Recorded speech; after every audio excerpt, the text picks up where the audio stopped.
ರಾಜ್ಕುಮಾರ್ ಅವರು ಹೋಗಿ 20 ವರ್ಷ ಆಗಿದೆ. 2006 ಏಪ್ರಿಲ್ 12ರಂದು ಇವರು ಅಭಿಮಾನಿ ದೇವರುಗಳನ್ನು ಬಿಟ್ಟು ಹೋದರು. ಇಂದಿಗೂ ಅವರನ್ನು ನೆನಪಿಸಿಕೊಳ್ಳುವ ಅಪಾರ ಸಂಖ್ಯೆಯ ಅಭಿಮಾನಿಗಳಿದ್ದಾರೆ. ಇವರ ಚಿತ್ರಗಳನ್ನು ನೋಡಿಯೇ ಸ್ಫೂರ್ತಿ ಪಡೆದವರು ಇದ್ದಾರೆ. ಸಿನಿಮಾ ರಂಗದಲ್ಲಿ ರಾಜ್ಕುಮಾರ್ ಅವರಿಗೆ ವಿಶಿಷ್ಟವಾದ ಜಾಗ ಈಗಲೂ ಇದೆ.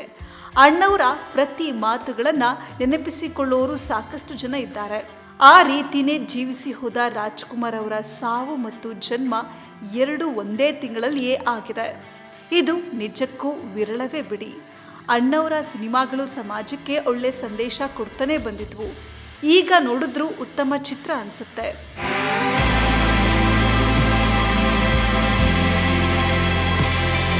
ರಾಜ್ಕುಮಾರ್ ಇಲ್ಲದೆ 20 ವರ್ಷ ಆಗಿದೆ.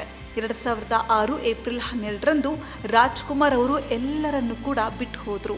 ಇಡೀ ಸಿನಿಮಾ ರಂಗ ಅಂದಿನಿಂದ ಇಂದಿನವರೆಗೂ ಅಣ್ಣವರನ್ನ ಮಿಸ್ ಮಾಡಿಕೊಳ್ಳುತ್ತೆ.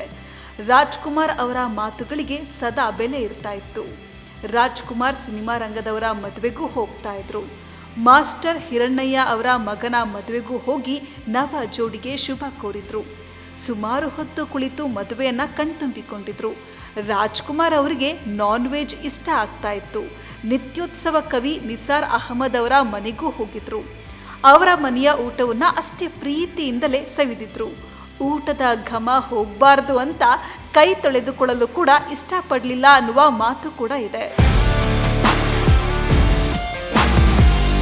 ಅಣ್ಣವರು ತಮ್ಮ ದೊಡ್ಡ ಮಗ ಶಿವರಾಜ್ಕುಮಾರ್ ಅವರಿಗೆ ದೊಡ್ಡ ನೋಟಿನ ಸಾಹುಕಾರ ಅಂತಲೇ ಹೇಳ್ತಾ ಇದ್ರಂತೆ. ಆ ಸಮಯದಲ್ಲಿ ದೊಡ್ಡ ನೋಟು ಚಲಾವಣೆಯಲ್ಲಿ ಇದ್ವಂತೆ. ಆಗಲೇ ರಾಜ್ಕುಮಾರ್ ಅವರು ದೊಡ್ಡ ನೋಟು ನೋಡಿದ್ರು ಅನ್ನೋ ಮಾತು ಇದೆ. ರಾಜ್ಕುಮಾರ್ ಅವರಿಗೆ ತಮ್ಮ 40ನೇ ವಯಸ್ಸಿನಲ್ಲಿ ಯೋಗಾಭ್ಯಾಸ ಶುರು ಮಾಡಿದ್ರು. ಹೊನ್ನಪ್ಪ ಫಕೀರಪ್ಪ ನಾಯಕ್ ಅನ್ನೋ ಯೋಗ ಗುರು ಇವರಿಗೆ ಯೋಗಾಭ್ಯಾಸ ಕಲಿಸಿಕೊಡ್ತಾ ಇದ್ರು. ಕನಕಪುರ ಸಮೀಪದ ಹಳ್ಳಿಯೊಂದರಲ್ಲಿ ಇವರ ಆಶ್ರಮ ಕೂಡ ಇದೆ. ಇಲ್ಲಿ ರಾಜ್ಕುಮಾರ್ ಮತ್ತು ಪಾರ್ವತಮ್ಮ ರಾಜ್ಕುಮಾರ್ ಯೋಗಾಭ್ಯಾಸಕ್ಕೂ ಹೋಗ್ತಾ ಇದ್ರು. ಇವರ ಫೋಟೋ ಈಗಲೂ ಸಿಗ್ತವೆ.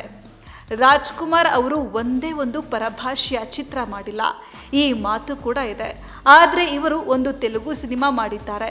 ಆದರೆ ಇದು ರಾಜ್ಕುಮಾರ್ ಅವರ ಮೊದಲ ಸಿನಿಮಾ ಬೇಡರ ಕಣ್ಣಪ್ಪ ಚಿತ್ರದ ತೆಲುಗು ರಿಮೇಕ್ ಆಗಿದೆ.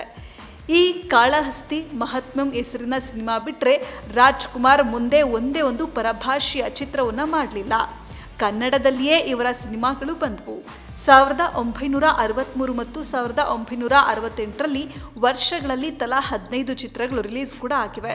ರಾಜ್ಕುಮಾರ್ ಅವರ ಈ ಒಂದು ದಾಖಲೆಯನ್ನ ಯಾರು ಕೂಡ ಇಲ್ಲಿಯವರೆಗೂ ಬ್ರೇಕ್ ಮಾಡಿಲ್ಲ ಅಂತ ಹೇಳ್ಬೋದು.